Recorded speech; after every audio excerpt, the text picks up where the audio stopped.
રાવનચારી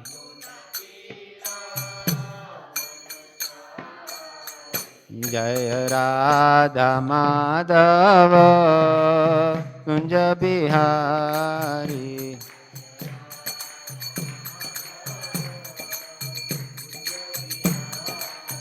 હરે કૃષ્ણ કૃષ્ણ કૃષ્ણ હરે હરે હરે રામ રામ રામ હરે હરે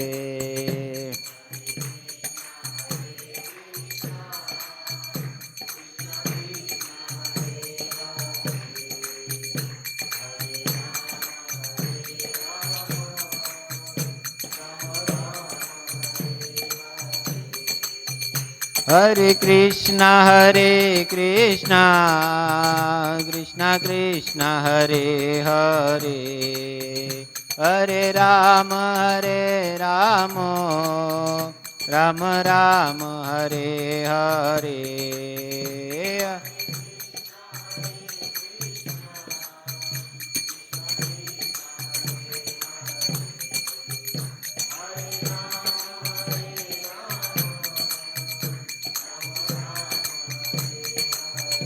હરે કૃષ્ણ કૃષ્ણ કૃષ્ણ હરે હરે હરે રામ રામ રામ હરે હરે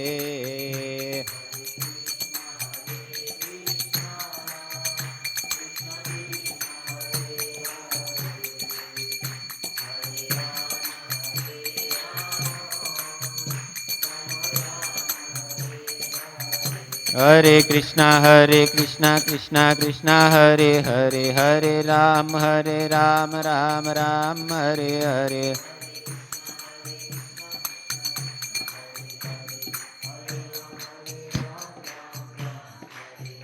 હરે કૃષ્ણ કૃષ્ણ કૃષ્ણ હરે હરે હરે રામ રામ રામ હરે હરે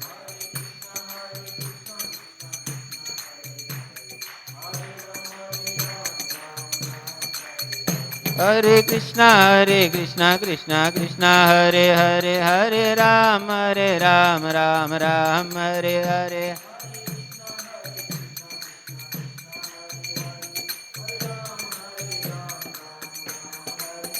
હરે કૃષ્ણ કૃષ્ણ કૃષ્ણ હરે હરે હરે રામ રામ હરે હરે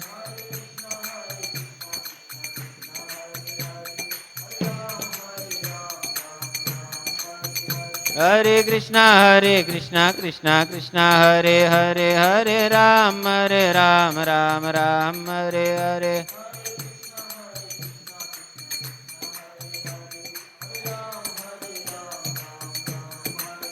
જય રાધા ગિરિધારી લલિતા વિશાખા રાધે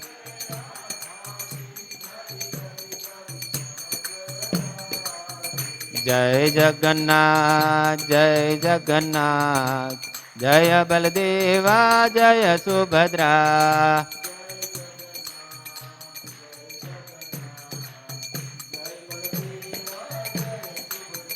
જય સીતારામ લક્ષ્મણ ભક્ત હનુમાન સીતારામ લક્ષ્મણ ભક્ત હનુમાન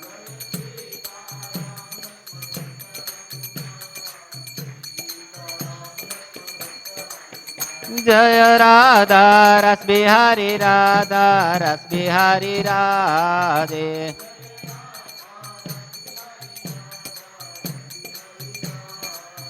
જય રાધા ગોપીનાથ રાધે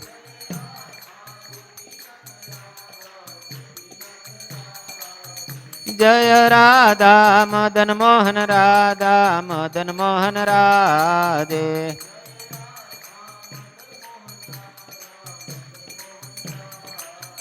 જય ગૌરનિતાય જય ગૌરનિતાય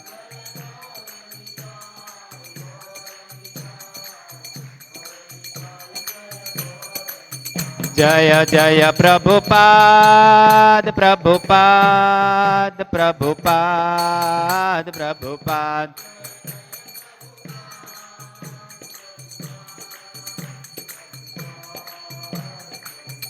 નિતાય ગૌર હરિ બોલ હરિ બોલ હરિ બોલ હરિ બોલ.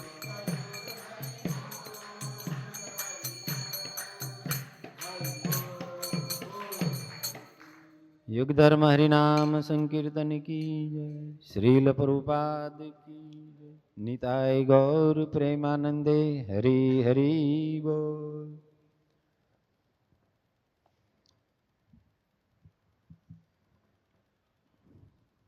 ક્રમ અનુસાર આપણે શ્રીમદ ભાગવતમ સ્કંદ 3 અધ્યાય 4 અને શ્લોક સંખ્યા 12.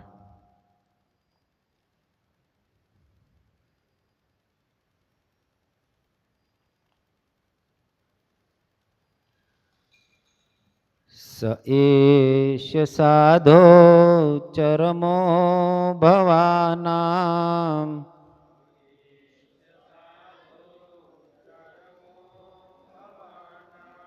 આસાદિતસ્તે મદગ્નુગ્રહો યત.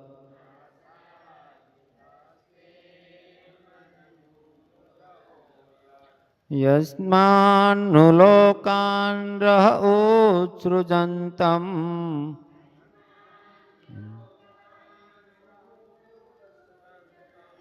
દિષ્ટ્યા દદશ્વાન વિશદાનુવૃત્યા.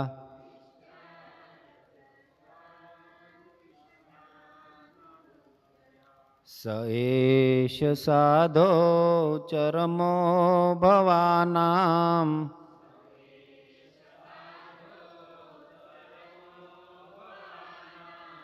આસાદિતસ્તે મદનુગ્રહો યત.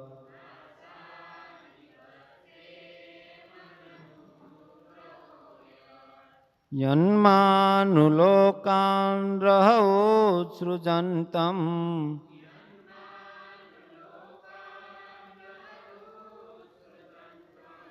દિષ્ટ્યા દદશ્વાન વિશદાનુવૃત્યા.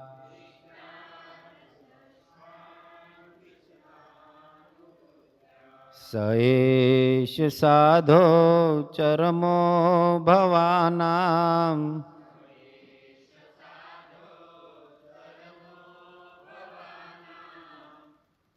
આસાદિતસ્તે મદનુગ્રહો યત.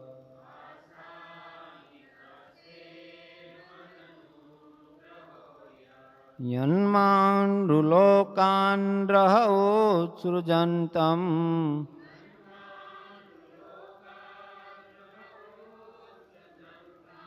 દિષ્ટ્યા દદશ્વાન વિશદાનુવૃત્યા.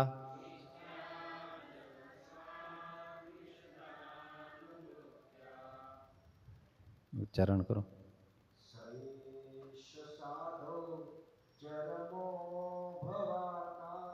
સ એષ સાધો ચરમો ભવાનામ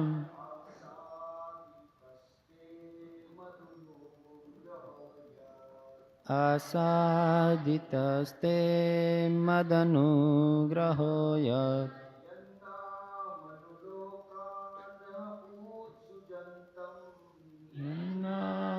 લોકાન રહ ઉત્સૃજન્તમ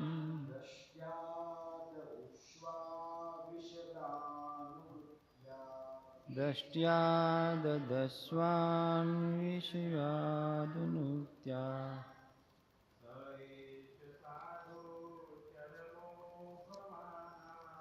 સ એષ સાધો ચરમો ભવાનામ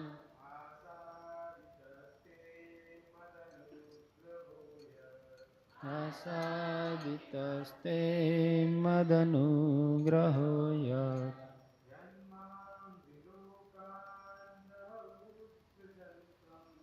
યન્માન્નુલોકાન રહ ઉત્સૃજન્તમ સૃજંતમ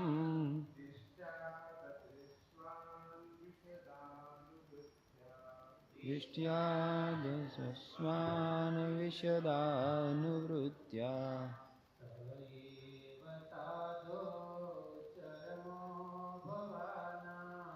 સ એષ સાધો ચરમો ભવાનાં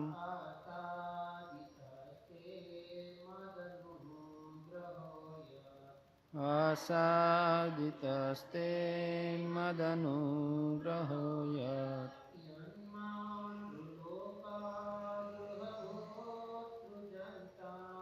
યન્માન્નુલોકાન્નહોત્સૃજન્તમ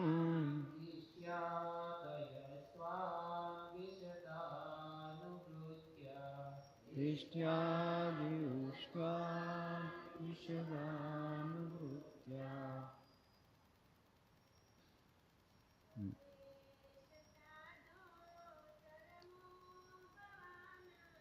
સ એષ સાધો ચરમો ભવાનાં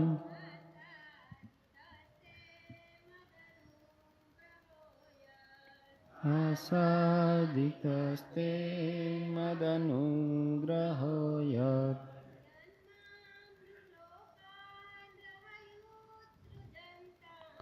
યન્માન્નુલોકાન્રહોત્સૃજન્તમ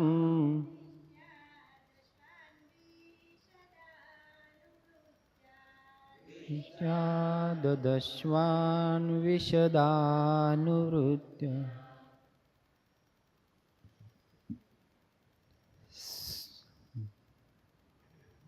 પ્રભુપાદ દ્વારા શબ્દાર્થ અને અનુવાદ બધા બોલજો. સ તે એશ તેમાંનો સાધો હે સાધુ પુરુષ ચરમઃ અંતિમ ભવાનામ વસુ તરીકેના તમારા બધા અવતારોના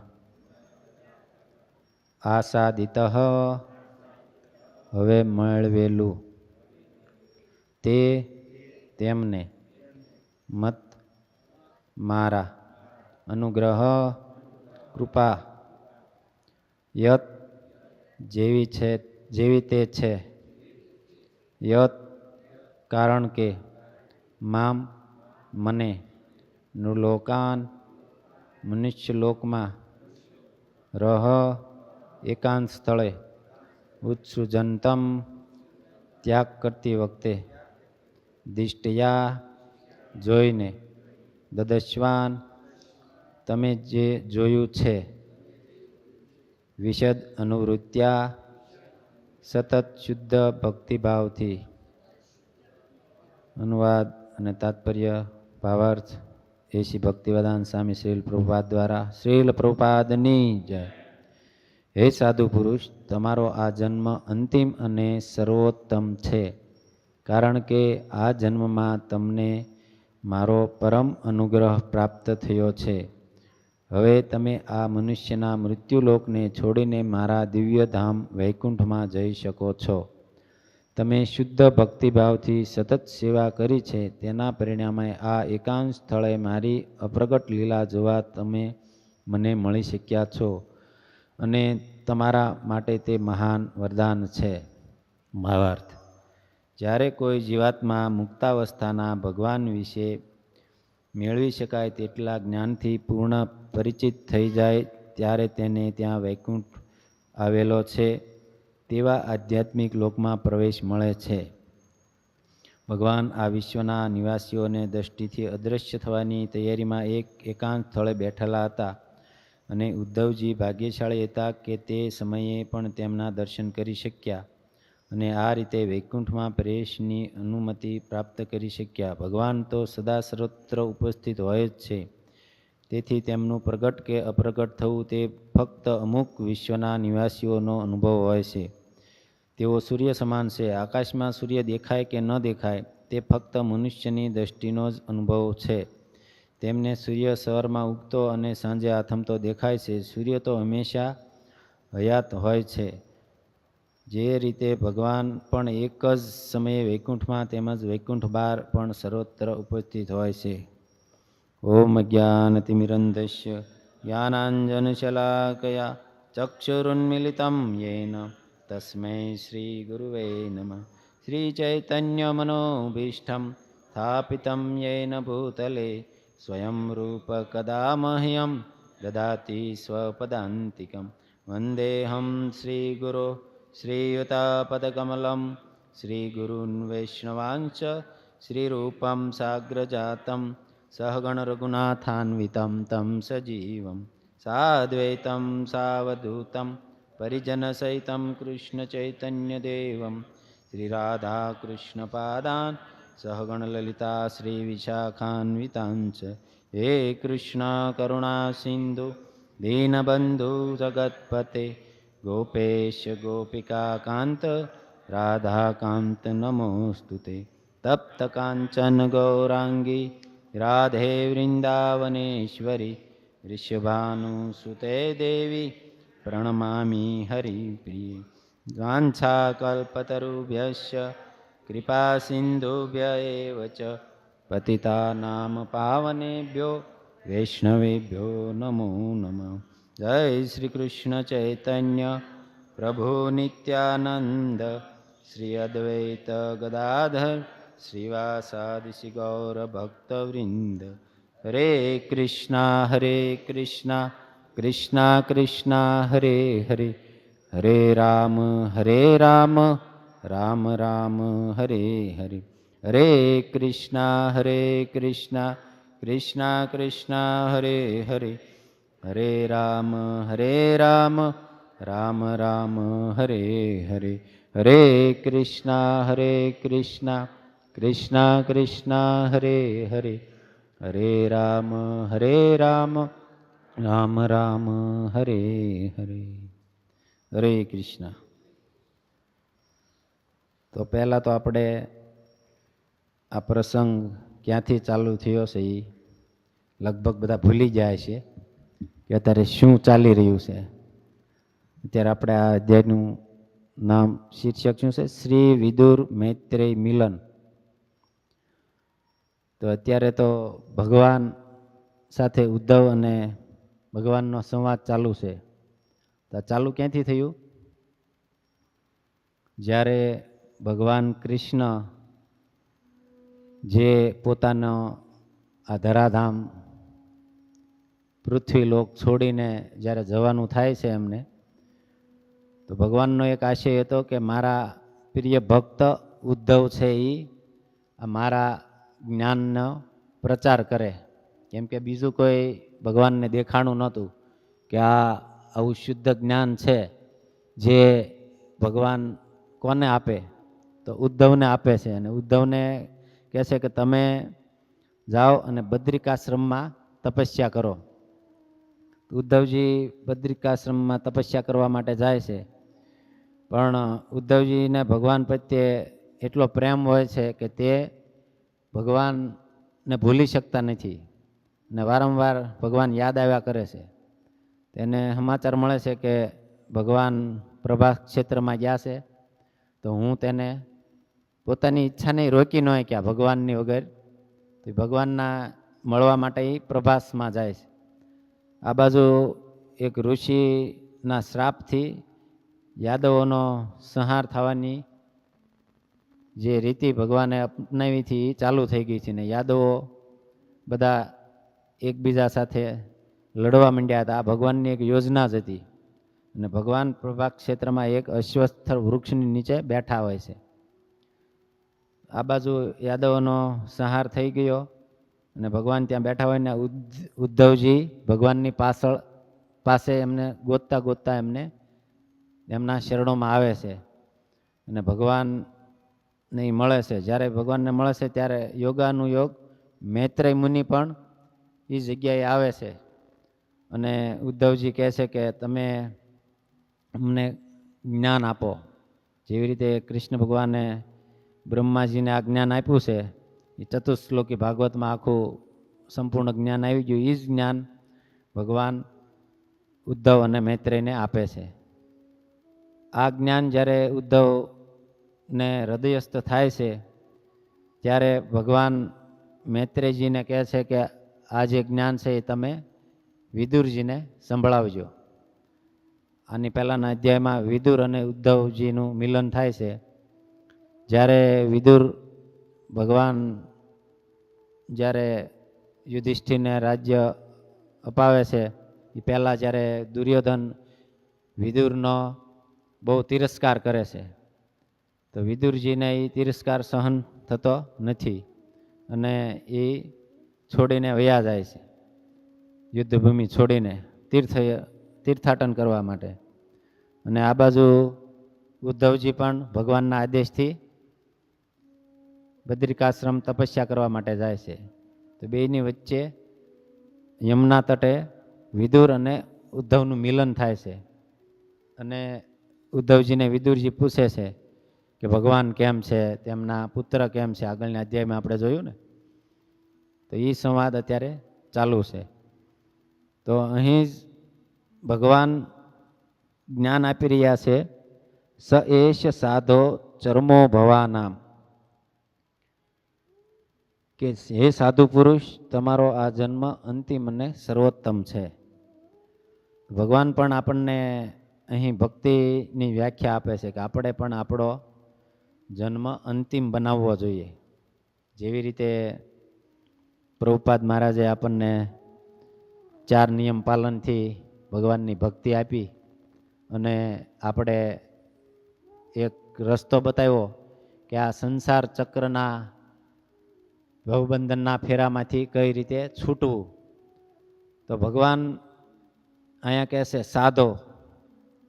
સાધો એટલે જે સતનું આચરણ કરતા હોય, જે સત્યમ પરમ ધીમહિ, જે ભગવાન સત્ય છે, ભગવાનની ભક્તિમાં જે લીન છે, જેની અંદર કામ, ક્રોધ, લોભ, મદ, મોહ, માત્સર્ય કાંઈ નથી, એવા જે ગુણવાળા છે એને સાધુ કહેવાય છે. ભગવાનના શુદ્ધ ભક્તો છે એ સાધુ છે, સંત છે એ સાધુ છે. ભગવાન અને ભગવાનના ભક્તો બેમાં ભગવાનને મેળવવા હોય આપણે તો ડાયરેક્ટ ભગવાનને મેળવી શકતા નથી. ભગવાનના ભક્તો દ્વારા, ગુરુ દ્વારા જ ભગવાન આપણને મળશે.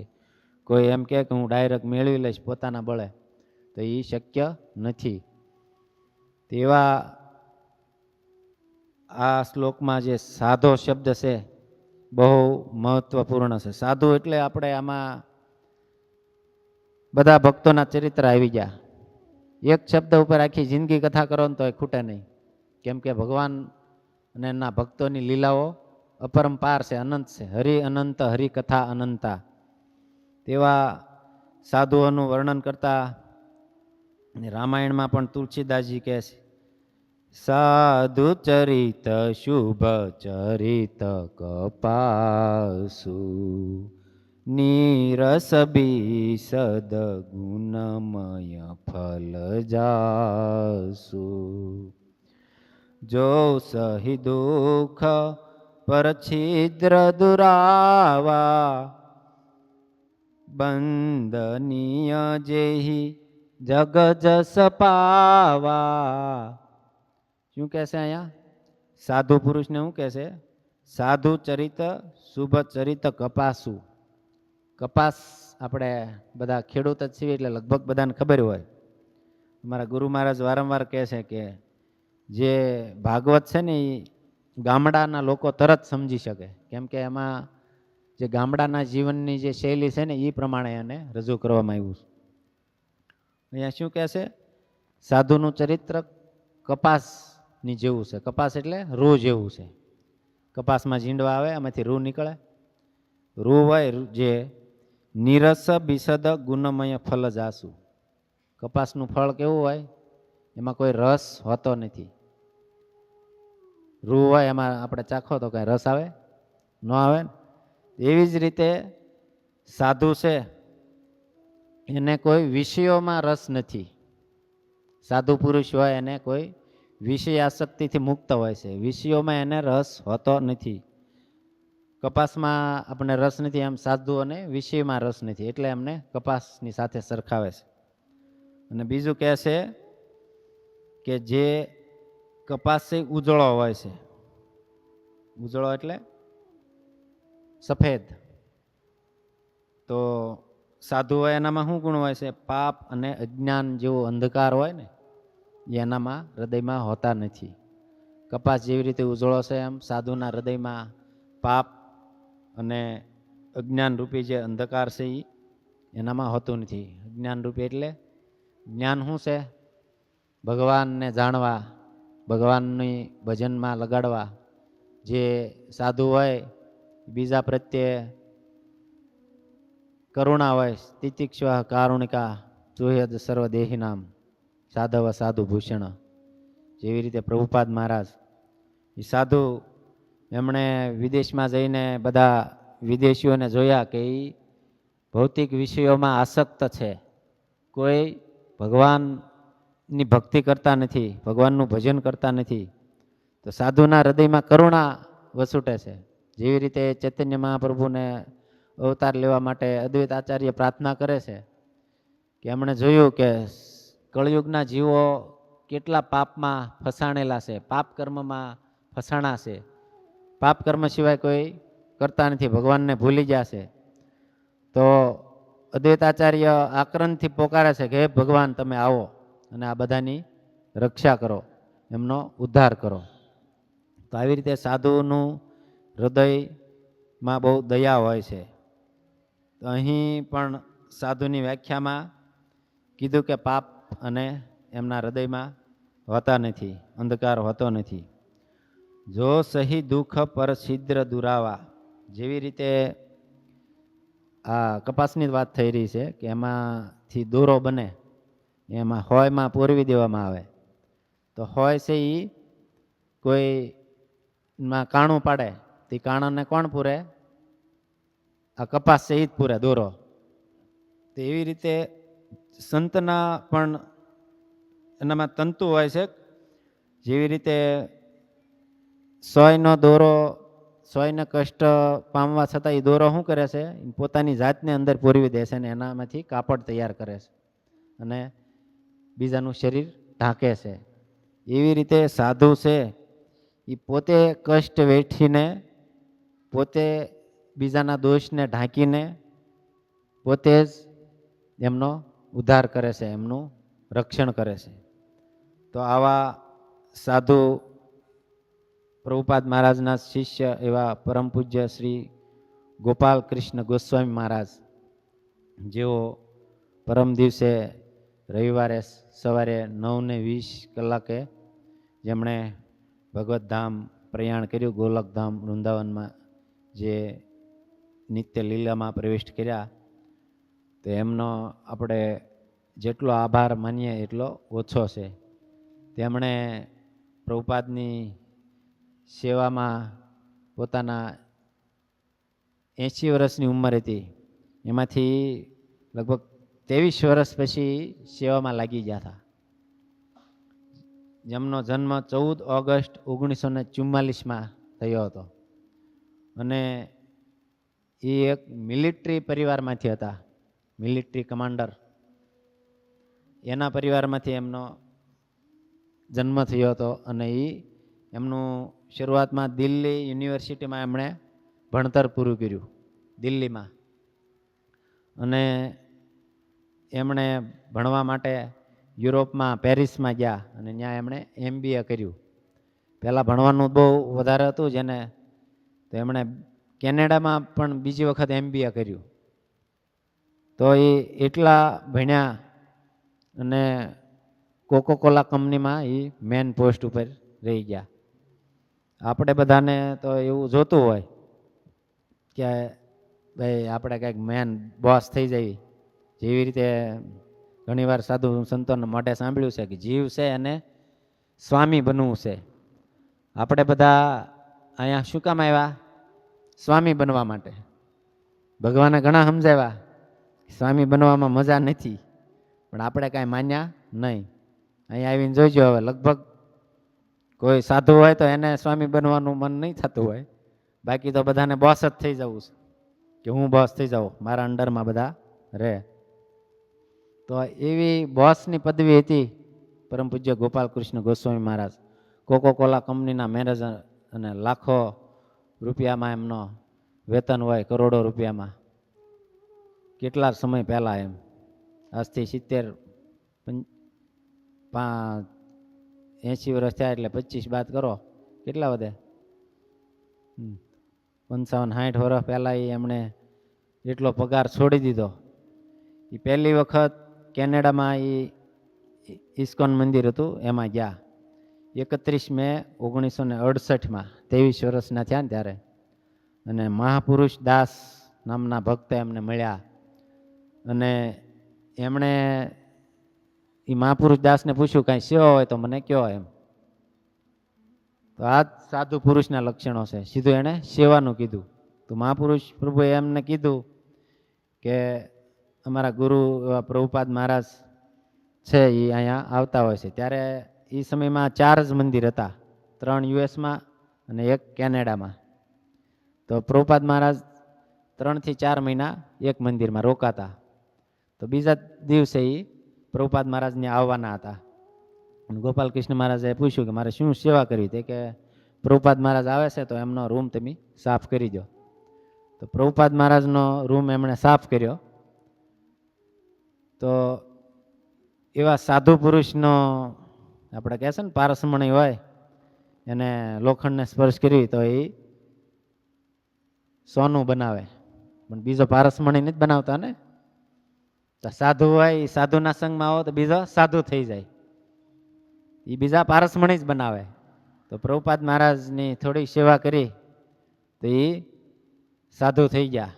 અને પ્રભુપાદ મહારાજે તેમને કીધું કે જેવી રીતે કોઈ પહેલવાન હોય એને કુસ્તીમાં જીત મેળવવી હોય તો એને પ્રેક્ટિસ કરવી પડે.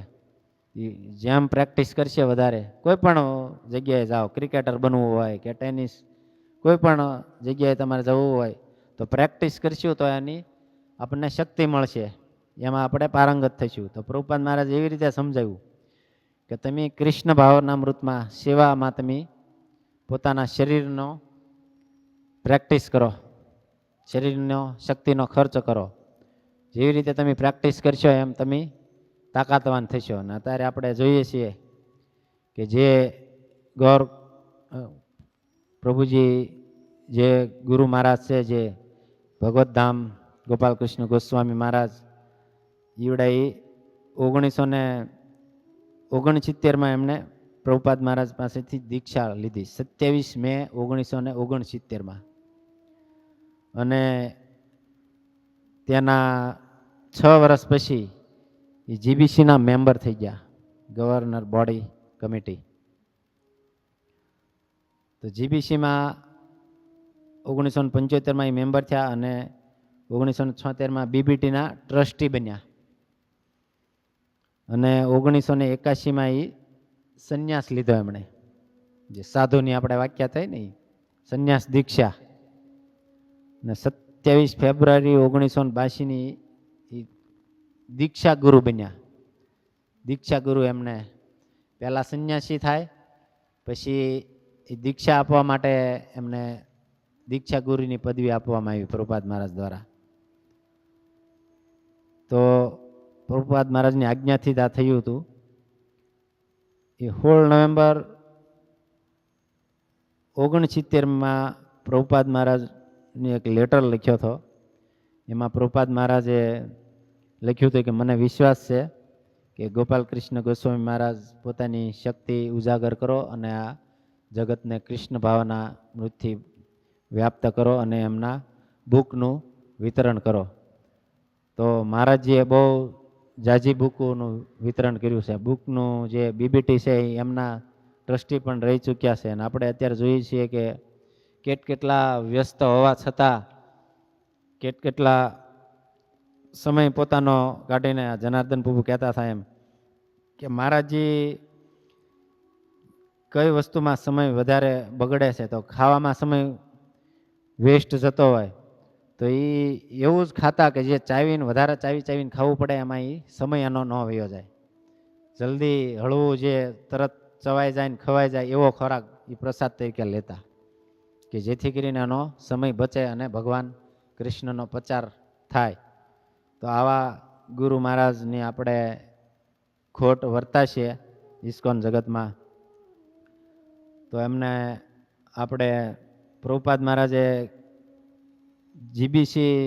પ્રભુપાદ મહારાજે જીબીસી છે ને એને પોતાનું ઇસ્કોન છે અને પોતાનું શરીર કીધું. પ્રભુપાદ મહારાજે ઇસ્કોન છે એ મારું શરીર છે અને બીબીટી છે એ મારું હૃદય છે, અને એમાં જે ધન ને સંપત્તિ દાનમાં આવે છે એને પ્રભુપાદ મહારાજ પોતાનું રુધિર લોહી કીધું છે. તો આવા પ્રભુપાદના ગુરુમુખ પદ્મ વાક્ય ચિત્તે તે કરિયા એક્ય એવા ગોપાલ કૃષ્ણ ગોસ્વામી મહારાજ પ્રભુપાદની આજ્ઞાથી ઘણી સેવા કરી. અને આપણે અવારનવાર જોતા કે મહારાજજી રાત્રે 1 વાગ્યે કદાચ મંદિરે આવ્યા હોય, ફ્લાઇટ રાતની હોય, વિદેશથી આવ્યા હોય, રાત્રે 1 થી 1:30 વાગે એ રાધા ગિરધારી મંદિરે પહોંચે, તો એ સવારની મંગળા આરતી કરવા માટે એ 3:30 જાગીને 4 વાગ્યે તો હાજર થઈ જવાનું હોય. તો એ એટલી નીંદર લેતા. કહેવાનું કે સાધુની અત્યારે અહીંયા વ્યાખ્યા થઈ રહી છે કે સાધુ કોને કહેવાય, તો એનું જીવંત ઉદાહરણ હરિ અનંત, હરિકથા અનંતા. એવી રીતે ભગવાનના ભક્તો, ભક્તમાલની કથા પણ અનંત છે. જેટલા ભગવાન થયા એટલા એના ભક્તો થયા. ભગવાને જે લીલા કરી છે એના ભક્તો વગર તો કરતા નથી. તો એવા ભગવાનના ભક્તોની લીલા આપણે ગાવી એટલી ઓછી પડશે. અહીં આપણે ઉદ્ધવજી જે ભગવાન ઘણીવાર આપણે ચોપાઈમાં ગાઈએ છીએ, દ્રવહિ દીન દયાલ રાઘવ સાધુ સંગતિ પાઈ હૈ. કે જ્યારે ભગવાનની કૃપા થાય ને ત્યારે આપણને સાધુની સંગતિ મળે. આપણે કોઈ વિચારે કરેલો કે મુંબઈમાં આવીને આપણે ભજન કરવા માંડીશું? મુંબઈમાં શું કામ આવ્યા હતા? પૈસા કમાવા માટે. પૈસા કઈ રીતે કમાવા, મોજ શોખ કઈ રીતે કરવો, ઇન્દ્રિય તૃપ્તિ કેમ કરવી, એક જ લક્ષ્ય હતું. પણ એવા કરુણામય ભગવાનના એવા શુદ્ધ ભક્ત પ્રભુપાદની કૃપાથી, સાધુની કૃપાથી આપણને એમના ભક્તો અને એમના ભક્તો મળ્યા અને ધીરે ધીરે આપણે ભગવાનની ભક્તિમાં લાગ્યા. હજી તો આપણે ભગવાનની ભક્તિ શરૂ નથી થઈ. આમ કે શું કહેવાય, કળિયુગ અત્યારે ભાખણભર હાલે છે એમ આપણે તો હજી ભાખણભરની વાહે છીએ એવું લાગે છે. મતલબ આપણે વિરાર શેટર પકડી લીધી છે, ધીમે ધીમે પહોંચી જાય છે ભગવાનના ધામમાં. આમાં તો પોતાની ચેતના ઉપર આધાર રાખે છે. પોતાની ચેતના કેવી છે? જો પોતાની ચેતના શુદ્ધ નિર્મલ છે, નિર્મલ મન જન સો મોહે પાવા, છલ કપટ મોહે છિદ્ર ન ભાવા. તો શુદ્ધ ચેતના હશે તો આપણને રાજધાની કરતા તે આપણે શું કહેવાય, પ્લેનની સ્પીડે ભગવત ધામ પહોંચી જઈશું. અને જો ચેતના બરોબર શુદ્ધ નહીં હોય કે જે હોય, પણ વિરાર શટલની સ્પીડે તે આપણે ભગવત ધામ જવાનું એ પાક્કું છે. અહીંયા ભગવાન શું કહે છે કે આ જન્મમાં તમને મારો પરમ અનુગ્રહ થયો છે. હવે તમે આ મનુષ્યનો મૃત્યુલોક છોડીને મારા દિવ્ય ધામ વૈકુંઠમાં જઈ શકો છો. તમે શુદ્ધ ભક્તિભાવથી સતત સેવા કરી છે, તો જે શુદ્ધ ભક્તિભાવથી જે ભગવાનની સેવા કરશે એ વૈકુંઠના ધામમાં જશે. તો ભગવાનના ધામમાં જવું હોય તો શું કરવું પડશે? કોઈને યાદ છે? આપણે ઘણીવાર ભગવદ્ ગીતામાં વાંચી લીધું. ભગવાનના નિર્માન મોહા જીત સંગ દોષા. ભગવાનના ધામમાં જવું હોય તો નિર્માન મોહ થવું પડશે. નિર્માન મોહ થવું એટલે બધી આધિ વેધી ઉપાધિથી દૂર થવું પડશે. ભગવાનના ધામમાં જવા માટે ભગવાનનું નામ લેવું પડશે. હરે કૃષ્ણ કૃષ્ણ કૃષ્ણ હરે હરે, હરે રામ રામ રામ હરે હરે. ભગવાન નામ ક્યારે લેવાનું છે? અંત સમયે ભગવાનનું નામ લેવાનું છે. અંત સમયે નામ કઈ રીતે લેવાશે?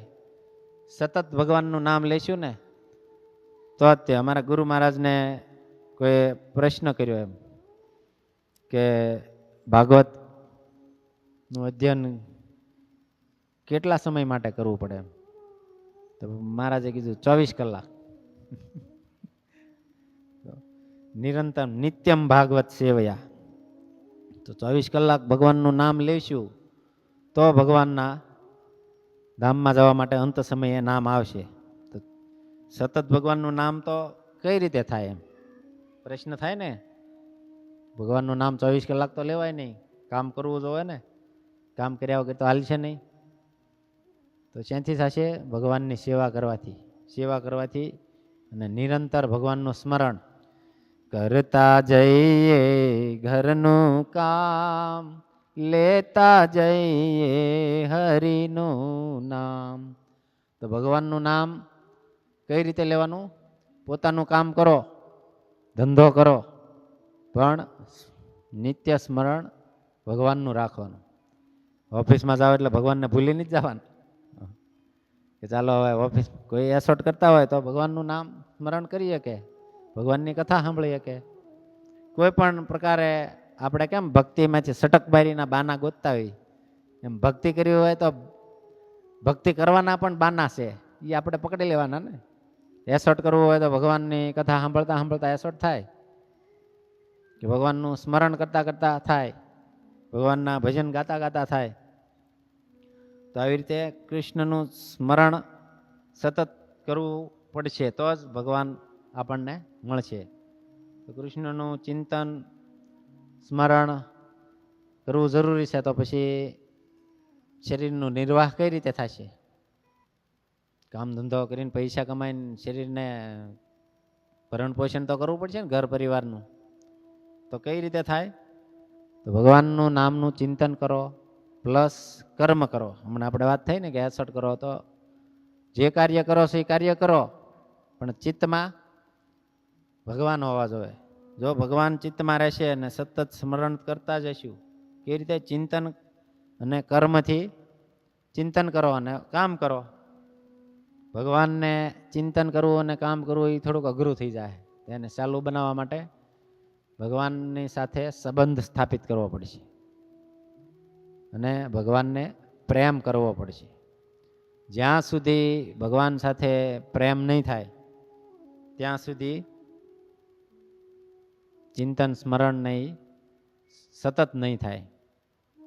જેવી રીતે અવારનવાર આપણે કે કોઈ પનિહારી હોય માથા પર હેલ લઈને કોઈ જતું હોય બેડા, એ એની આજુબાજુમાં કોઈ આવે તો એની સાથે વાતય કરશે, ઊભી રહેશે ઘડીક, એમની સાથે વાત કરશે. નાગરનું ચિત્ત ગાગરમાં, પણ એ માથેથી ઓલું બેડું પડીને હેઠું હેઠું નહીં પડી જાય. એમ કે એ વાત કરે છે બીજું કામ, પણ એનું ચિત્ત ક્યાં છે? ગાગરમાં. તો આપણે પોતાનું કામ કરો, આપણું ચિત્ત ભગવાનમાં, કૃષ્ણમાં, રામમાં, જે ભગવાનને તમે આરાધ્ય સ્વીકાર કર્યા હોય એમાં લગાડવાનું રહેશે. એ ક્યારે થશે? ભગવાનને પ્રેમ કરવાથી. અને છેલ્લે એક જ વાત આવીને ઊભી રહે, ભગવાન હારે પ્રેમ કરવો હોય તો શું સાધન શું છે? અનુભવી ભક્તોની શરણ ગ્રહણ કરવી પડશે. જ્યાં સુધી શુદ્ધ ભક્તોની, અનુભવી ભક્તોની શરણમાં નહીં રહેવી ત્યાં સુધી આપણને ખબર નહીં પડે. આપણે ઇસ્કોનના સંપર્કમાં આવ્યા અને ભક્તોના સંપર્કમાં આવ્યા તો એમણે કીધું કે 16 માળા કરો, 4 નિયમ પાલન કરો, મંગળામાં જાઓ, ભગવાનની કથા સવાર અને સાંજ 2 ટાઈમ થાય છે, કથા સાંભળો. મતલબ સાધનાથી ભગવાનના ભક્તોના સંગમાં આવશો એટલે ઓટોમેટિક સાધના ચાલુ થઈ જશે, ભગવાનની ભક્તિ ચાલુ થઈ જશે. તો આવું કરશું તો આપણને ભગવત ધામ મળવામાં કોઈ બાધા નથી. તો ભગવાન અહીં ઉદ્ધવજીને શુદ્ધ ભક્ત તરીકે કહે છે. તો એવા સાધુ, અને ભગવાનને બીજો શબ્દ આમાં વાપર્યો છે મદ અનુગ્રહાત. કે મારી કૃપાથી. તો ભગવાનની કૃપા કઈ રીતે થાય? ભગવાનની કૃપા એના શુદ્ધ ભક્તોની સેવા કરવાથી. ભગવાનની સેવા કરવાથી ભગવાન ખુશ થશે, એમાં શંકા નથી. પણ ઘણીવાર આપણે યમનાચાર્યનું ઉદાહરણ સાંભળીએ છીએ કે એમના શિષ્યને ભગવાન સેવામાં લગાડે છે, ભગવાનની યમનાચાર્ય. તો ભગવાનની સાથે એ વાત કરતા હોય યમનાચાર્યજી.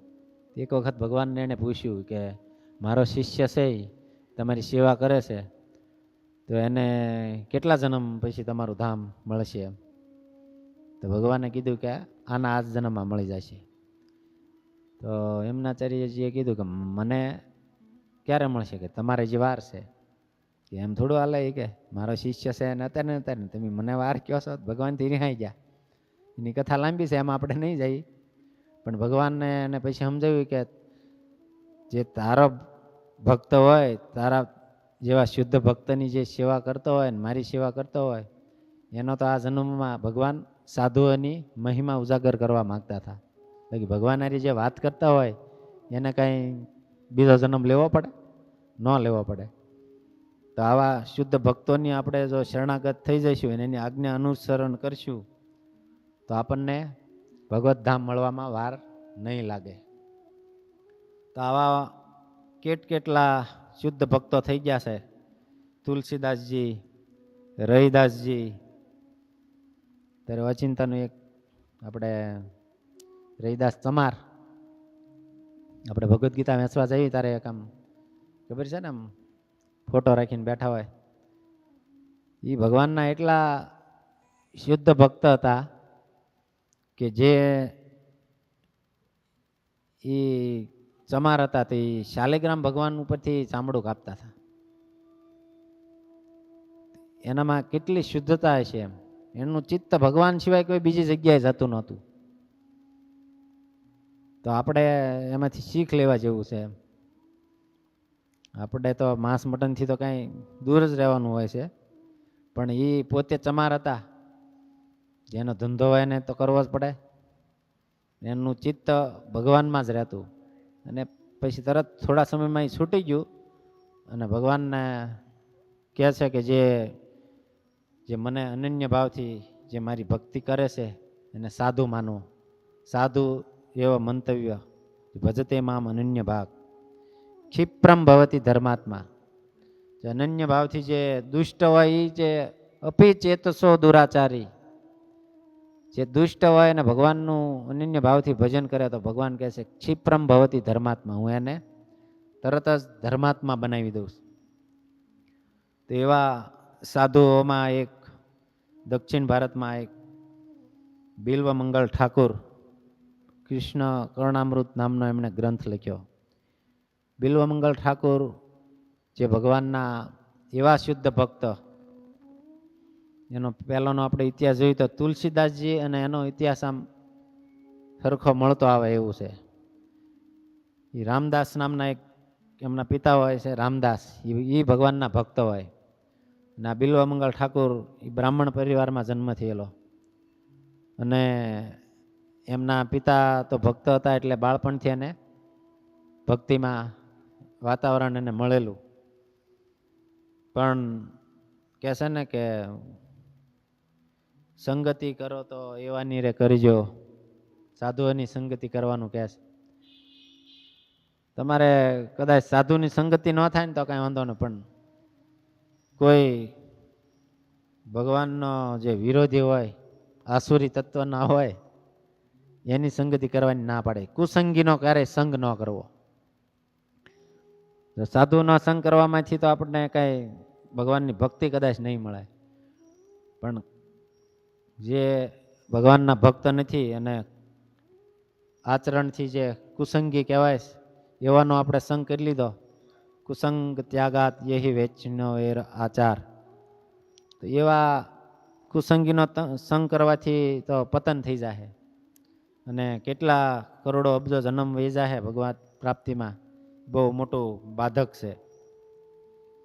તો બિલ્વમંગલ ઠાકુરનું પણ કહાની આવી છે કે જે તેઓ ભગવાનની ભક્તિમય વાતાવરણમાં હતા, પણ એમના માતા પિતાનું અવસાન થઈ જાય છે ને એની પાસે એની સંપત્તિ બધી આવી જાય છે.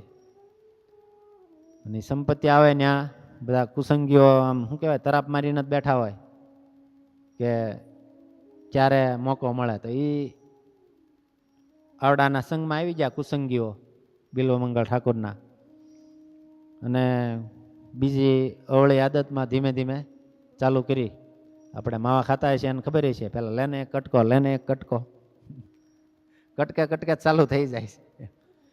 એવી જ રીતે આને બિલ્વમંગળ ઠાકોરને ધીમે ધીમે ચાલુ થયું. ને એક વખત એના કુસંગી મિત્રો એમને લઈ ગયા એક વેશ્યા પાસે, ચિંતામણી નામની વેશ્યા હતી, એમની પાસે લઈ ગયા. તો આ બિલ્વમંગળ ઠાકોર તો એ વેશ્યાને જોઈને એના ઉપર આસક્ત થઈ ગયા, મોહિત થઈ ગયા. અને એ ચિંતામણી સિવાય કોઈ એને દેખાતું નહીં. પછી એણે નક્કી કરી લીધું કે હવે એના પિતાનું શ્રાદ્ધ કરવાનો સમય આવ્યો, અને અહીંયા એની ચિંતામણી અરે મુલાકાત થઈ. અને બીજા દિવસે એનું પિતાજીનું શ્રાદ્ધ હતું. પિતાજીના શ્રાદ્ધ કરવા માટે અમુક બ્રાહ્મણોએ કીધું, તો એ કે જલ્દી પતાવી દો એમ ટૂંકમાં. તો પણ પહેલાંની ભક્તિભાવ હતી એટલે એણે શ્રાદ્ધ તો કરવા માટે તૈયાર થયા, શ્રાદ્ધ કર્યું, પણ એણે જલ્દી જલ્દી વિધિ પતાવીને પછી અહીંયા બાજુ ચિંતામણીને એમ હતું કે આજે એના પિતાનું શ્રાદ્ધ છે તો મારી પાસે આવશે નહીં. એ ચિંતામણી સૂઈ ગયેલી, અને આ બાજુ એના પિતાનું શ્રાદ્ધ જેવું પૂરું થયું એટલે આ બિલ્વમંગળ ઠાકોર ભાઈ ઉપડ્યા ચિંતામણી પાસે જવા. જેવા ઉપડ્યા તો ભગવાને તરત બાધા નાખી. ક્યારેક ક્યારેક આપણને એમ થાય કે આ ભગવાન આવું કેમ કરે છે, આપણે કોઈ કામ કરવા જતા હોય ને એમાં વિઘ્ન આવે, પણ એ આપણા સારા માટે થતું હોય. ભગવાનને ખબર હોય કે આ કામ કરવાથી આ એને નુકસાન છે, તો એ બચાવવા માટે આપણે વિઘ્ન નાખતા હોય. તો આપણે શું સમજવી કે ભગવાને આવું મારા પ્રત્યે ખરાબ કર્યું, પણ એ ખરાબ ન હોય, આપણું સારું જ થતું હોય. બિલ્વમંગળ ઠાકોર ચિંતામણી પાસે જતા હતા તો તોફાન આવ્યું, નદીમાં પૂર આવ્યું, ઘોર વર્ષા થવા માંડીને વાવાઝોડું ફૂંકાઈ ગયું. તો નદી કાંઠે ગયા તે કોઈ નાવિક હતા, એને નદી પાર કરવા માટે તૈયાર નહોતા. ઘણી મહેનત કરી, ડબલ પૈસા આપું, પણ કોઈ કે તું ડબલ આપી કે પણ આ તો હોડકું ઊંધું પડીને આમાં તો મરી જઈએ, કે ઉમળમાં ફસાઈ જઈએ, તો અમારે પૈસા નહીં જોતા કે અમને અમારો જીવ વાલો છે. પણ આ ચિંતામણીના મોહમાં એટલા આસક્ત થઈ ગયા, પછી છેલ્લે કાંઈ ભાન એને રહ્યું નહીં ને એણે પોતે જ નદીમાં ઝંપલાઈ દીધું કે હું તરતા તરતા વહી જઈશ. એ તરતા તરતા જતા હતા તો એક મળદું જે લાશ તરતી હતી વાવાઝોડામાં, એ થોડીક સડી ગયેલી હતી. પછી થોડાક ટાઈમથી આવી હોય છે એટલે એ ફૂલી ગયેલી ગંધારી, પણ એને એ વિષય આસક્તિમાં એટલા અંધ બની ગયા હતા કે એની ખબર ન રહી કે આ મળદું છે. એને તેમ કે આ એક લાકડું છે હોડી જેવું, તરાપો, એને પકડીને તરતા તરતા વયા ગયા સામે કાંઠે. અને એ નદી કાંઠેથી ચિંતામણીનું ઘર હતું, ત્યાં ગયા અને રાડ્યું પાડી ચિંતામણી, પણ ચિંતામણી સૂઈ ગયેલા ને સાંભળે નહીં વાવાઝોડાના અવાજમાં.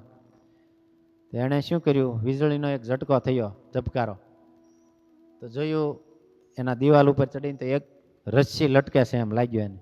એ દિવાલ ઉપર ચડી ગયા અને એ રસ્સી પકડીને બારીમાંથી અંદર ઘરમાં વયા ગયા. ત્યાં જઈને ચિંતામણીએ જગાડી. ચિંતામણી તો જાગીને સીધા આ હું એના પિતાનું શ્રાદ્ધ હતું ના એટલી રાતે અહીંયા. એને કીધું કે તમે કઈ રીતે અહીંયા આવ્યા એમ. તો કે હું એક હોડી મને મળી ગઈ અને તારા ઘરની બારી કે એક રસ્સી ટીંગાતી હતી, એ દોરડું પકડીને હું ઉપર આવી ગયો. ચિંતામણી કે મારા ઘરની બહાર તો કોઈ રસ્સી નથી. કે હાલો એને દીવો કર્યો ને આમ જોયું તો એ રસ્સી નહોતી, સાપ હતો.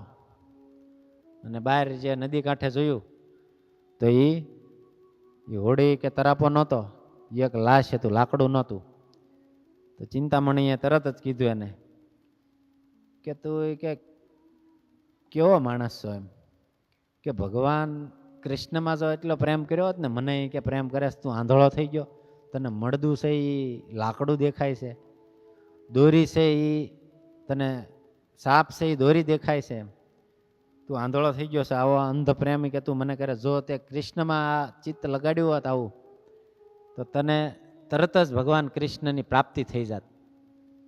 તો બિલ્વ મંગળ ઠાકોરને અંદર પહેલાના સંસ્કાર હતા તે ભક્તિના પિતાજી આપ્યા, એ તરત ઉજાગર થઈ ગયા અને ચિંતામણીના પગ પકડી લીધા સીધા. અને હે માતા કે તમે કે ક્યાં હતા અત્યાર સુધી?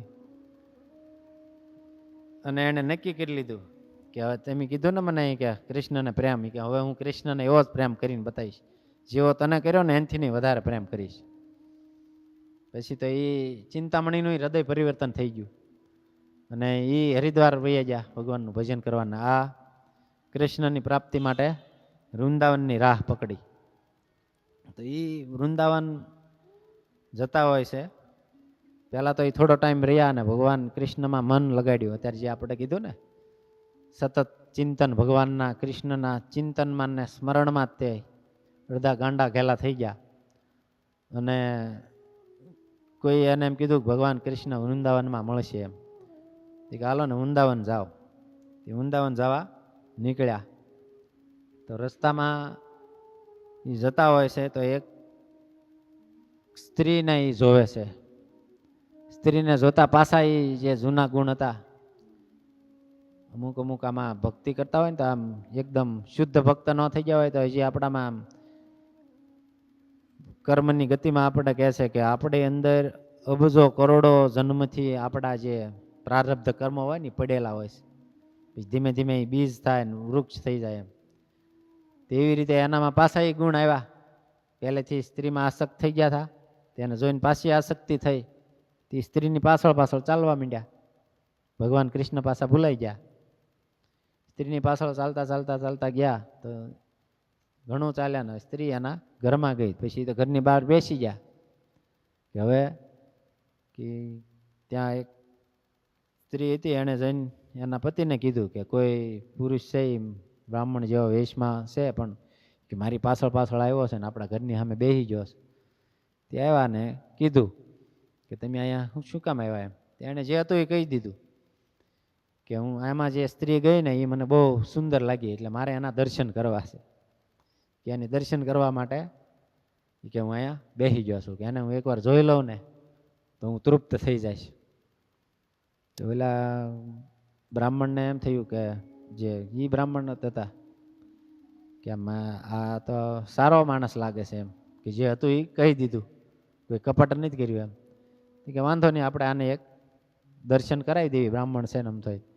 એની પત્નીને બોલાવી કે તું આવ્યો ને એને તને દર્શન કરવા દે. તો એ દર્શન જેવા કરવા જાય તો ભગવાને કીધું ને ક્ષિપ્રમ ભવતી ધર્માત્મા, ભગવાન એના ભક્તોનું પતન ક્યારેય થવા નથી દેતા, કેમ કે એ ભગવાનને શરણાગત થઈ ગયા હતા. તરત ભગવાને એને દિવ્ય દ્રષ્ટિ આપી દીધી કે આ તું હું પાછો આ સ્ત્રીમાં આસક્ત થઈને એનો તરત એના ચરણો પકડી લીધા બિલ્વમંગળ ઠાકોરે. અને એને ત્યાંથી એક બિલ્લીનું ઝાડ હશે તે બિલ્લીના વૃક્ષમાંથી 2 કાંટા લઈ લીધા અને 2 કે આંખ્યું છે તારે કે દર્શન કંઈક થાય છે ને, તેણે આંખ્યું ખોલીને કાંટા આંખ્યુંમાં નાખી દીધા ને એને આંખ્યું ફોડી નાખી. કે આંખ્યું કોઈ સ્ત્રીના ભાડા તો એમાં આસક્ત થાય ને, હવે તો બસ પછી લાગી ગયા કૃષ્ણના ચિંતન સ્મરણમાં. ખાવાનું મળ્યું તોય ભલે, ન મળ્યું તોય ભલે. ભગવાન કહે છે કે યે યથામામ પ્રપંચન્તે તાંસ તથૈવ ભજામ્યહમ મમ વર્તમાનું વર્તન્તે મનુષ્યા પાર્થ સર્વસઃ. જેવી રીતે કોઈ ભગવાનને શરણાગત થાય છે એ જ પ્રમાણે ભગવાન એને ફળ આપે છે. તો ભગવાન એના ભક્તને કઈ રીતે છોડે? તો ભગવાને એના ભક્ત માટે પોતે બાળ ગોપાળ બનીને આવી ગયા અને એને ખાવાનું આપે, ક્યારેક પાણી આપે. અને ભગવાન બિલ્વ મંગળ ઠાકુરની મંડ્યા સેવા કરવા.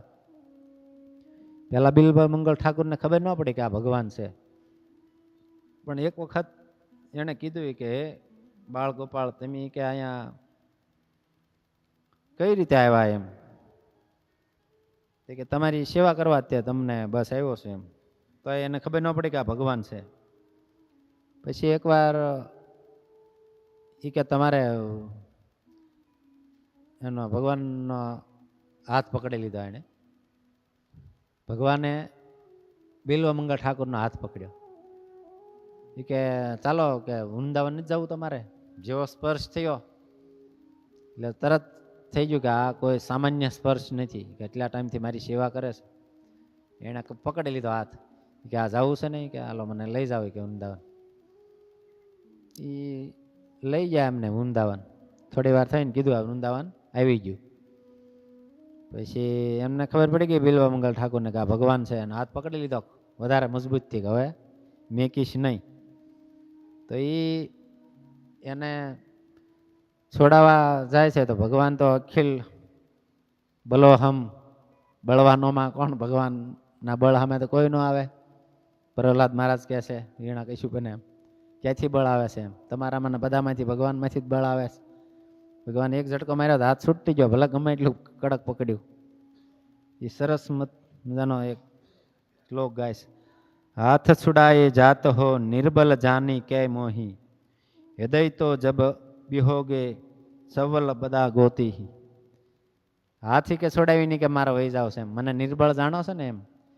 કે તમને કે ભગવાનને ચેલેન્જ આપું છું એમ, કે હૃદયમાંથી કે નીકળીને બતાવો તો હોય કે હું તમને જાણું એમ. ભગવાન પાછા આવી ગયા.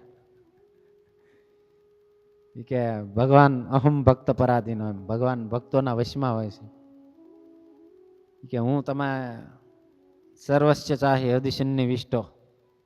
ભગવાન બધાના આપણા હૃદયમાં રહેલા છે, પણ આપણે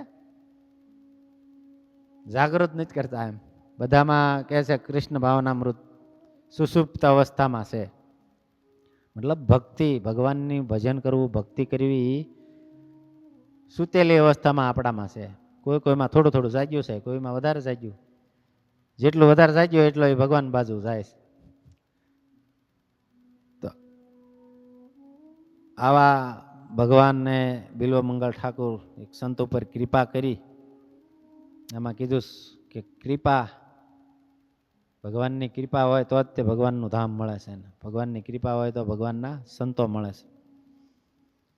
તો આવા ભગવાનના શુદ્ધ ભક્ત બિલ્વમંગળ ઠાકોર, પછી તો એ બિલ્વમંગળ ઠાકોર અને એ દંપતી અને બધા આવે છે. કેમ કે એ દંપતીને બિલ્વમંગળ ઠાકોરનો સંગ થયો હતો, ચિંતામણીને બિલ્વમંગળ ઠાકોરનો સંગ થયો હતો. એ બધાને લઈને ભગવાનના ધામમાં જાય છે, વૈકુંઠમાં. તો આપણે આમાંથી એક જ શીખવાનું છે, ભગવાનની કૃપા જોતી હોય તો ભગવાનના સાધુ સંતોની શરણ ગ્રહણ કરવી પડશે, અને ભગવાનની શરણ ગ્રહણ કરીને ભગવાનનું ભજન કરવું પડશે. જો ભગવાનનું ભજન નહીં કરવી તો તુલસીદાસજીએ કીધું છે આમ હાલતું ચાલતું મળદું છે. તો ભગવાનનું ભજન નહીં કર્યું તો આ કર્મના બંધનમાં ફસાઈ જઈશું. કર્મનું બંધન ગહનો કર્મણામ ગતિ. ભગવાનના અહીંયા કહે છે ભગવદ્ ગીતામાં એમ, કે કર્મની ગતિ બહુ ગહન છે, જે કોઈ આસાનીથી સમજી નથી શકતું. એક બાજુ એમ કહે છે કે નાહી કિંચિત ક્ષણમ અપી જાતું તિષ્ઠત્ય કર્મકૃત. એમ એક પણ ક્ષણ કર્યા વગર કોઈ પણ વ્યક્તિ એક પણ ક્ષણ કર્મ કર્યા વગર રહી શકતો નથી. તો કર્મ કયું કરવાનું છે? ભગવાનની, ભગવાનના ભક્તોની સેવા. તમારું પોતાનું કરો, કર્મ કરો, પણ તોય ભાવ કેવો રાખો કે ભગવાનની સેવા માટે જ કરું છું. ધારો કે કોઈને માતાઓને સબ્જી લેવાની થઈ, કે ફ્રૂટ લેવાનું થયું, કે કોઈ પણ વસ્તુ લેવાની થઈ, તો આ મારા પ્રભુ માટે લઈ જાઉં છું, ભગવાનને ભોગ લગાડવા માટે લઈ જાઉં છું. તો એ તમને કર્મનું બંધન નહીં લાગે. બાકી કર્મ કોઈને છોડતું નથી. ભગવાનના ભક્તો છે એનું કર્મ છે એ તો ભગવાન પોતે એને સજા આપશે, દંડ કરશે, યમરાજજી નહીં આવે. પણ કર્મ કોઈને નથી છોડતું. જેવી રીતે એક ઉદાહરણ છે કે એક બ્રહ્મચારી હોય અને એને ભગવાનના ભક્તોનો ભંડારો કરવાની ઈચ્છા હોય તો પ્રયાગમાં જે મેળો ભરાતો હોય સાધુ સંતોનો જમાવડો, તો એને ભંડારો કરીને ત્યાં ખવડાવવાની ઈચ્છા હતી. તો એમણે એ બ્રહ્મચારીએ ભિક્ષા માગવાની ચાલુ કરી. સોનામરું, પહેલાંની તો સોનામરું હતી ને ચલણમાં, તે અઠવાડિયે 10 દિવસે એકાદી સોનામરું થઈ જતી. એમ કરતાં કરતાં કરતાં કરતાં ઘણા ટાઈમે એક આમ થેલી ભરીને સોનામર થઈ ગઈ. થેલી ભરીને થઈ ગયું કે એટલામાં ભંડારો થઈ જાય ત્યાં સાધુ સમાજનો. એ નીકળ્યા ભગવાનના ભક્તોને માટે પ્રસાદ જમાડવા માટે થઈને ધન લઈને જતા હતા. તો રસ્તામાં એક ગામ આવ્યું. ગામમાં જઈને કોઈને પૂછ્યું એમ કે અહીં ઉતારો કાંઈ રહેવાની સંત સેવી કોઈ છે આયા નગરમાં? એમ એક ભાઈ કોઈ કીધું કે હા, કે સંત સેવા કરવા વાળા કે છે, એક દંપતી છે કે સાધુ સંતોની સેવા કરે છે, તમે કે જાવ ત્યાં. તો આવડા સાધુ એના ઘરે ગયા, એને ઉતારો આપ્યો. એ આવડા સાધુએ એને કીધું કે હું આવી રીતે આમ પ્રયોજનથી જાઉં છું સાધુ સંતોને જમાડવા. તો એટલે દંપતીને ખબર પડી ગઈ કે આની પાસે માલ છે. એણે શું કર્યું, એ સાધુ સૂઈ ગયા એટલે રાત્રે જાગીને એની થેલીમાં જોયું તો એમાં તો સોનામર હતી. એણે એટલા જ વજનનું પાશિકા, આપણી ભાષામાં પાણકા મોકલી દીધા થેલીમાં, બાંધી દીધી થેલીને મેક દીધી. એટલે સાધુએ કંઈ જોયું નહીં, એને તમે વજન ઉંચકીને કે આ બરોબર આ ઈ જ છે. વૈયા ગયા પ્રયાગમાં ગયા. સાધુ સંતોના જમાવડો હતો, ત્યાં જઈને કીધું કે મારા તરફથી આજે બધાને પ્રસાદ આપવો છે, કે તમારે પ્રસાદ તમારા તરફથી આપવો છે? તો કે હા. તો કે કેટલો ખર્ચો થશે? કે હું બધું આપી દઈશ, તમે તૈયારી કરો એમ. તો કે થોડાક તો આપો. તો કે હું તમને છેલ્લે બધું આપી દઈશ, અત્યારે તમે તૈયારી જમાડવા માંડો, બધાને તૈયારી કરો ભોગની, 56 ભોગ બનાવો. તો કે આમાં એટલું ઘી જોશે નહીં, કે બધું લાવી નાખો, કે હું પૈસા આપી દઈશ. લાવ્યા ઓલા પછી તો એ આવ્યા એની પાસે, કે તમે કહો શું આપી દઈશ, છેલ્લે આપીશ, છેલ્લે આપીશ. કે આમાં એ કે હજારો માણસોનું જમણવાર છે, તો એમાં વસ્તુ જોવે, અમારી પાસે એટલા પૈસાની વ્યવસ્થા નથી ને તમે સારું 56 ભોગ જમાડવા કહો છો. તો કે કંઈક ધનરાશિ આપો તો અમે લાવી ને, એમ જે અમારી પાસે હતું એ તો લાવી નાખ્યો એમ, પણ તમે જે જમાડવા માંગો એમાં વધારે જોઈશે એમ. તો એ કે સારું આપું છું એમ કહીને જોયું તો અંદરથી પાણકા નીકળ્યા. પછી તો ધરતી મારા ગાભે સમાઈ જાય એમ થઈ ગયું કે હવે કરવું શું. પછી સાધુ સંતોએ એને બહુ ફટકાર આપી કે તું કે કઈ રીતનો માણસ છો એમ, કે સાધુ સંતોને જમાડવા માટે આવા પથ્થર લઈને આવ્યો, અને અમે અમારું કરતા હતા એ ન કરવા દીધું ને છેલ્લે છેલ્લે કરીને અમારું બધાનું બગાડ્યું એમ. તેને એમ દુઃખી થઈ ગયા બધા આગેવાન સંતો હતા એ. અને આને એટલું દુઃખ લાગી ગયું ને કે આ પથરા કઈ રીતે થઈ ગયા એમ. તેના હૃદયમાંથી એક ચિત્કાર આહ થઈ ગઈ, અને નદીમાં ઝંપલાવી દીધું અને આત્મહત્યા કરી લીધી. અને આત્મહત્યા કરીને અહીંયા એક શીખ છે કે કોઈ પણનું હૃદય આપણે દુખાવશું ક્યારેય પણ તેનું કર્મનું ફળ ભોગવવા આવવું પડશે. એ જ સાધુ જે ઓલા દંપતી જે ચોરી ગયા હતા ને, એના ઘરે પુત્ર બનીને આવ્યા. પુત્ર આવ્યા અને શરૂઆતમાં તો કંઈ ન થયું, પણ અમુક ઉંમર થઈ ગઈ એટલે બીમાર પડ્યા, અને એમાંથી ધીમે ધીમે ધીમે ધીમે ધન ખર્ચાવા માંડ્યું. અડધી સંપત્તિ ખાલી કરી નાખી. એટલે જે સાધુની સંપત્તિ લીધી હતી એમાંથી કેમ પૈસાને લાવે, આમાંથી આમાં લગાડ્યા ને આમાંથી આમાં લગાડ્યા કરીને બહુ વધારે સંપત્તિ ભેગી કરી નાખેલી. અડધા ઉપર સંપત્તિ વહી ગઈ. પછી છોકરાના સાધુને થયું કે હવે આ બધી સંપત્તિ વહી જાય તો મારો ઈરાદો હતો કે સાધુ સંતોને જમાડવા એ અધૂરું રહી જાય. એના માતા પિતાને બોલાવ્યા, કે તમે એટલું કે કરો છો, થોડાક પૈસા વધ્યા છે, તમે એમ કરો પ્રયાગમાં જઈને ભંડારો કરો ને સાધુ સંતોને જમાડો. પણ તારે એ કે મને આમથું સારું નથી થતું, કે કેટલા વર્ષો તમે કેટલા લાખો સોનાના મુદ્રાઓ ખર્ચી નાખી, મને કે સારું થતું નથી. મારી ઈચ્છા છે કે તમે સાધુ સંતોને જમાડો. એના માતા પિતાની સાથે જાય ને સાધુ સંતોનો મોટો ભવ્ય ભંડારો કરે ને એને જમાડે. પછી આ છોકરો દાંત કાઢે, ઓળખ્યો કે મને? એમ કે કોણ? કે તમે મારી કે હું રાત્રે સૂતો હતો ને તમારા ઘરે સાધુ આવ્યો હતો ને એનો સોનામરું ચોરાવી લીધી હતી. કે હા.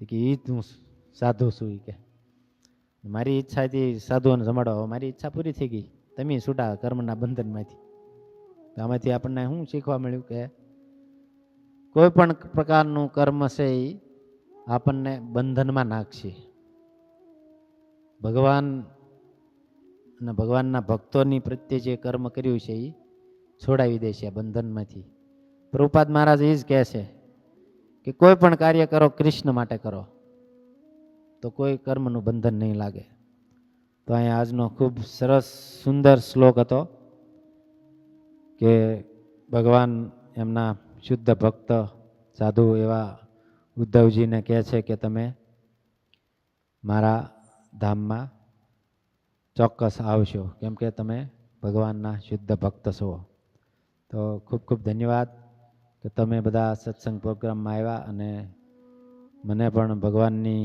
વાણી સેવા માટે લગાડ્યો તો તમારો બધાનો ખૂબ મહામંત્રથી આભારી છું હરે કૃષ્ણ કૃષ્ણ કૃષ્ણ હરે હરે હરે રામ રામ રામ હરે હરે શ્રીલ પ્રભુપાદ કી જય.